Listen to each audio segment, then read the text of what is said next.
మనిషి తాను తినే ఆహారాన్ని తినే ముందు కంచంలో ఉండగా 2 చుక్కలు నీళ్లు చల్లి, పరమేశ్వర ఇది నువ్వు నాకు ఇచ్చిన ఆహారం, దీన్ని నీకు సమర్పించి నేను తీసుకుంటున్నా అంటే గుళ్ళో మహానైవేద్యం పెట్టిన పుణ్యం ప్రతి మనిషికి వస్తుంది. మీరందరూ అన్నం తినే ముందు ఆ పని చేయండి, ఆ పుణ్యం మీకు అందరికీ వస్తుంది. కాస్త 2 చుక్కలు, ఇది బ్రాహ్మణులు మాత్రమే చేస్తారనుకోకండి, అందరూ చేయించింది. ఈ నీళ్లు చల్లడానికి బ్రాహ్మణుడు ఎందుకమ్మా?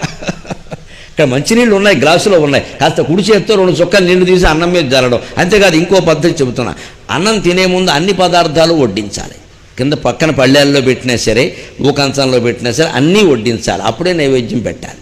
అలాగే అన్నీ వడ్డించాక నైవేద్యం పెట్టాక దేవుడికి దండం పెట్టుకున్నాక, ఇది నీవు ఇచ్చిన ఆహారం నీకు సమర్పిస్తున్నా తండ్రి, నన్ను దయచూడు అని 1-2 మెతుకులు నోట్లో వేసుకుని ప్రాణాయస్వాహ అపానాయస్వాహ అని బ్రాహ్మణులు అంటారు. మనం అందరం అనలేకపోవచ్చు. 2 మెతుకులు నోట్లో వేసుకుని దేవుడు తిన్నట్టుగా అనుకుని మిగిలిన అన్నం తినాలి.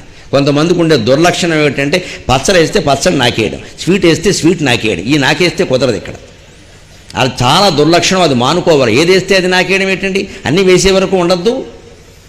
అలాగే వీడు నాకేసిన తర్వాత మళ్ళీ అసలు కూర పట్టుకొచ్చి మళ్ళీ వేయాలి, అక్కడేముంది లేదు ఇక్కడ. ఇది చాలా దుర్లక్షణం. ఇది కొంతమందిని చూస్తే ఒళ్ళు మండిపోతుంటుంది, నాకు చూస్తున్నా ఏమిటి ఈ లక్షణం అని. పక్కన వేసి నాకు వేసిందల్లా వేసినట్లు లాగేస్తాడు ఇక్కడ. అన్నం వడ్డించాలా వద్దా, కలుపుకోవాలా వద్దా, నాకేస్తే పెట్టాలాగా? అన్నీ వడ్డించాల్సిందే ఖచ్చితంగా. అన్నీ వడ్డిస్తే కానీ అది భోజనం కాదు. నీ ఇష్టం వచ్చింది వేసి కూర్చోకూడదు అక్కడ. కావాలంటే 2 పళ్ళేలు పెట్టుకో, పక్కన కంచం చాలకపోతే, లేకపోతే అరిటాకుంటే పెట్టుకో, అన్నీ వేసుకో, అన్నీ వేయాలి. అన్నీ వేసాక 2 చుక్కలు నీళ్లు అన్ని కులాల వాళ్ళు చేయించండి. ఇది బ్రాహ్మణులు అనుకోకండి, పొరపాటు అందరూ చేయొచ్చు. దీనికేం మంత్రం ఏం లేదు ఇక్కడ. వాళ్ళకు ఉంటే ఉంటుంది మంత్రం, ఆ గొడవ మనకెందుకు, మన దాన్ని మనం అందరం చేయొచ్చు. భగవంతుడు చేయడానికి మంత్రం ఏమిటండి? కృతజ్ఞత. ఈ ఫుడ్ ఎక్కడి నుంచి, ఈ భోజనం ఎక్కడి నుంచి వచ్చిందమ్మా దేవుడు లేకపోతే? అడవి పక్షులకు ఎవడు ఆహారం అందించి, అడవిలో పక్షులకు ఎవడు ఆహారం అందించాడు? చెట్టు చేమకు నీరు పోసింది ఎవడు? భగవంతుడు కదా. ఆయన కదా మనకి అన్నం ఇచ్చింది. ఆయనకి నైవేద్యం పెట్టకుండా ఎలా తింటాం అసలు? తేన త్యక్తేన భుంజీతాక మా గృధ కస్య స్విద్ధనం ఈశావాస్యోపనిషత్తు చెబుతున్నమాట. ఈ సమస్త సృష్టి భగవంతునిదే. ఒకే ఒక పురుషోత్తమాకారంలో ఈ మొత్తం సృష్టిని భోజనంగా తీసుకుంటున్నది భగవంతుడే. ఆయన తినగా మిగిలిందే నువ్వు తింటున్నావు, అందుకని ఆయనకి దండం పెట్టకుండా తినడానికి వీల్లేదు అని పురుష సూక్తం చెబుతోంది మనకి. ఈశావాస్యోపనిషత్తు చెబుతోంది. అంటే ఆడ మగ తేడా లేకుండా అందరూ చేయొచ్చు. పిల్లలకు కూడా నేర్పచ్చు, తప్పేం లేదు. అందులో ఉపనయనం కావడంతో నిమిత్తమే లేదు దీనికి. అక్కడ 2 చుక్కలు పెట్టి నీళ్లు పెట్టి, స్వామి ఇది నువ్వు ఇచ్చిన ఆహారం నీకు సమర్పిస్తున్నా అని తింటే అది అరుగుతుంది, ఆ జీవితానికి పనికొస్తుంది, శరీరానికి పనికొస్తుంది. అంటే అన్నీ వేయాలి, వేసే వరకు ఆగాలి. ఎప్పుడు 4 కలిసి కూర్చొని భోజనం చేస్తుంటే ఒకడు ముందు తినేయకూడదు, ఒకడు ముందు లేవకూడదు, అందరూ లేచే వరకు ఆగాలి. ఇవాళ కొంచెం వాష్ డైరీ అన్నాల బల్ల పక్కనే ఆ తొట్టి కూడా వచ్చింది, వాష్ బేసిన్. అక్కడ కడుక్కోవాలి, అందుకని ఒకటిదాడు ఒకడు వెళ్ళిపోతూ ఉంటాడు. అసలు ఈ ముందు ఈ తొట్టి కూడా అన్నాల బల్ల దగ్గర తీసేయాలి. ఇక్కడ తింటూ ఉంటే వాడు కడుగుతూ ఉంటాడు, చిక్కగా ఉంటుంది అక్కడ. వాడు అక్కడ పుక్కలిస్తూ ఉంటాడు, వీడెక్కడ సకిలిస్తూ ఉంటాడు. ఇక్కడ ఇదో దరిద్రం వచ్చింది అందరిళ్లలో. ఇప్పుడు ఆ పక్కనే పెడతారు, అన్నాల బల్ల పక్కన కూడా ఉండకూడదు. కాస్త బాత్రూంలోకి వెళ్ళి కొంపలు అంటుకున్నా పెడితే వాంతి వచ్చేసిందా? మనమే అన్నీ మనమే, పరాయి వాళ్ళం ఏం లేవు అక్కడ. అసలు ఆ తొట్టు కూడా అన్నం తిన్నాక చేయగడుక్కునే కాడ బయట ఉండాలండి, బయట ఉండాలి. ఆ గదికి బయట ఉండాలి, అక్కడికి వెళ్ళి కడుక్కోమనండి. ఇక్కడ అన్నం తింటుంటే అక్కడ కడుగుతాడు.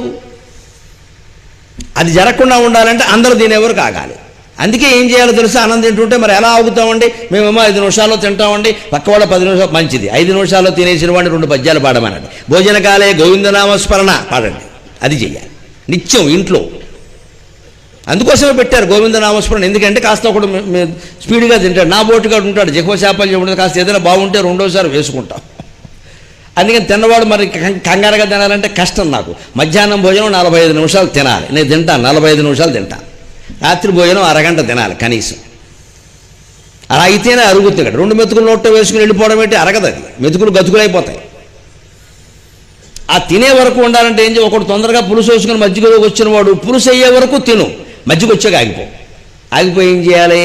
వెంటనే చేటీ భవన్ నిఖిల కేటీ కదం భవన వాటీషు నాకి బటలి కోటీ రచారుతర కోటీమణి కిరణ కోటీకరంజిత పద పాటీర గంధి కుచశాటి కవిత్వ పరిపాటి మగాధిపసుత భోటీ కులాదధిక ధటీ ముదార ముఖ వీటీరసేన తనుతాం. బాబు మధ్యలోకి వచ్చావా? ఇంకా రాలేదయ్యా. ద్వైపాయన ప్రభృతి శాపాయుధ త్రిదివ సోపాన ధూళి చరణ పాపాపహస్వమను జాపాను లీన దీన జన తపాపనోద నిపుణ నిపాలయ సురభితుపాలక దురిత కుపాదుదంచయతు మాం రూపాధిక శిఖరి భూపాల వంశ మణిదీపాయిత భగవతి అని ఇలా వాడు మధ్యలో వచ్చేవరకు చదువుతూనే ఉన్నాడు. అప్పుడు ఈ దేవతా స్తోత్రాలు చదివిన పుణ్యం వచ్చింది. అవి ఏమిటో మనస్సుకి ఎక్కే. వాడి చిన్నపిల్లలు ఉంటారు చూడండి, పిల్లలకి సంస్కారం నేర్పడం అంటే అదే.